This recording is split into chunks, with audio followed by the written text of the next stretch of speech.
بنی اسرائیل میں ایک شخص رہتا تھا جو اپنی بیوی سے دنیا کی ہر چیز سے بڑھ کر محبت کرتا تھا۔ وہ نہایت خوبصورت تھی اور وہ اس سے بے حد محبت کرتا تھا۔ جب اس کی بیوی کا انتقال ہوا تو اس کا دل ٹوٹ کر رہ گیا۔ دن بدن وہ اس کی قبر پر بیٹھ کر بے قابو ہو کر روتا رہا۔ ایک دن اللہ کے نبی حضرت عیسیٰ علیہ السلام وہاں سے گزرے اور اسے غم میں ڈوبا دیکھا۔ حضرت عیسیٰ نے پوچھا، تم کیوں رو رہے ہو؟ اس شخص نے اپنا سارا حال سنا دیا۔ حضرت عیسیٰ نے فرمایا، کیا تم چاہتے ہو کہ میں اللہ کے حکم سے اسے تمہارے لیے دوبارہ زندہ کر دوں؟ وہ فوراً بولا، جی ہاں اے اللہ کے نبی۔ حضرت عیسیٰ قبر کے پاس کھڑے ہوئے اور مردے کو آواز دی۔ اچانک قبر کھل گئی اور ایک حبشی غلام باہر نکلا جس کے جسم سے آگ کے شعلے نکل رہے تھے۔ یہ منظر دیکھ کر وہ شخص گھبرا گیا اور پکار اٹھا، اے اللہ کے نبی، مجھ سے غلطی ہو گئی، یہ میری بیوی کی قبر نہیں ہے۔ حضرت عیسیٰ نے غلام کو دوبارہ قبر میں جانے کا حکم دیا اور وہ پھر بے جان ہو کر گر پڑا۔ پھر حضرت عیسیٰ دوسری قبر کے پاس گئے اور فرمایا، اے قبر والے، اللہ کے حکم سے زندہ ہو جا۔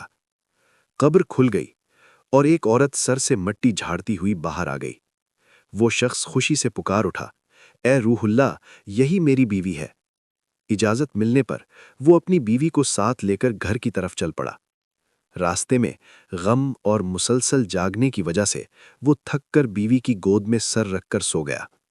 اتنے میں ایک حسین و وجیحہ شہزادہ گھوڑے پر سوار وہاں سے گزرا۔ جوں ہی عورت کی نظر اس پر پڑی، شیطان نے اس کے دل کو بہکا دیا۔ اس نے آہستگی سے شوہر کا سر زمین پر رکھا اور شہزادے کے پاس چلی گئی۔ شہزادہ بھی اس کے حسن پر فریفتہ ہو گیا اور اسے اپنے گھوڑے پر بٹھا کر لے گیا۔ جب شوہر کی آنکھ کھلی اور بیوی کو وہاں نہ پایا تو وہ اس کے قدموں کے نشانوں کے پیچھے چل پڑا۔ وہ شہزادے کے پاس پہنچا اور بولا، یہ میری بیوی ہے، اسے میرے حوالے کر دو۔ شہزادے کے بولنے سے پہلے ہی عورت بول اٹھی، میں اس کی بیوی نہیں ہوں، میں تو شہزادے کی لونڈی ہوں۔ بحث جاری ہی تھی کہ حضرت عیسیٰ وہاں تشریف لے آئے۔ وہ شخص فریاد کرنے لگا، اے اللہ کے نبی، کیا یہ وہی عورت نہیں جسے آپ نے میرے لیے زندہ کیا تھا؟ حضرت عیسیٰ نے فرمایا، ہاں یہی ہے، لیکن عورت مسلسل جھوٹ بولتی رہی۔ حضرت عیسیٰ نے اس سے پوچھا، کیا تو وہی نہیں جسے اللہ نے میرے ذریعے زندہ کیا تھا؟ اس نے جھوٹی قسم کھا کر کہا، نہیں، میں وہ نہیں ہوں۔ تب حضرت عیسیٰ نے فرمایا، جو زندگی تجھے میرے ذریعے ملی تھی اسے واپس کر دے۔ یہ سنتے ہی وہ عورت فوراً زمین پر گر پڑی اور دوبارہ مر گئی۔ سبق: جس دل میں شکر نہ ہو وہ معجزہ بھی کھو دیتا ہے۔